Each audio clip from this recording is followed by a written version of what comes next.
અમારા ગામમાં વેપારીએ સવારમાં દુકાન ખોલીને એક બેન ત્યાં ગયા એક લેવા, એટલે ત્યાં ઓલા દુકાન ખોલીને અગરબત્તી કરતો હતો. અગરબત્તી કરીને કે બોલો બેન એમ. તો ઓલા કીધું બોલો બેન ને બેન એવા રાતા પીળા થવા આમ લાલ ઘૂમ જેવા તીખા મરચા જેવા. એ કે તને શરમ નથી આવતી, ખબર નથી પડતી કે અહીંયા કે આવી કે કાળીને કુબડીને બાયુના ફોટા રાખો એ કે બાડીને બોબડીને એવી દેખાય એવી કે શરમ નથી આવતી તમને?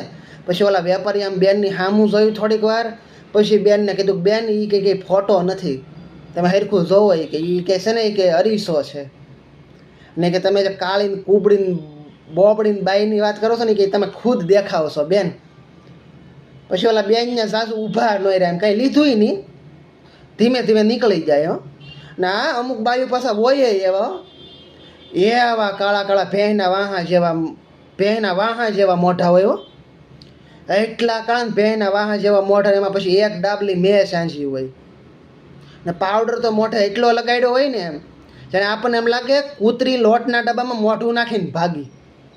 ને પછી બીજું 2-3 બાયું ભેગી થઈને વાતું કરે કે હું પાણી ભરીને આવું જ તમારા ભાઈ કે મારી હામું ને હામું જોઈ રે. હવે હામું ને હામું નથી જોતા, બિચારાને જળજળી આવી જાય છે કે આ બટકી ક્યાંથી ગયું એમ. હા કે કયા જન્મની કરમની કઠણાઈ કેવી હશે ને કે આ બટકી ગઈ એમ.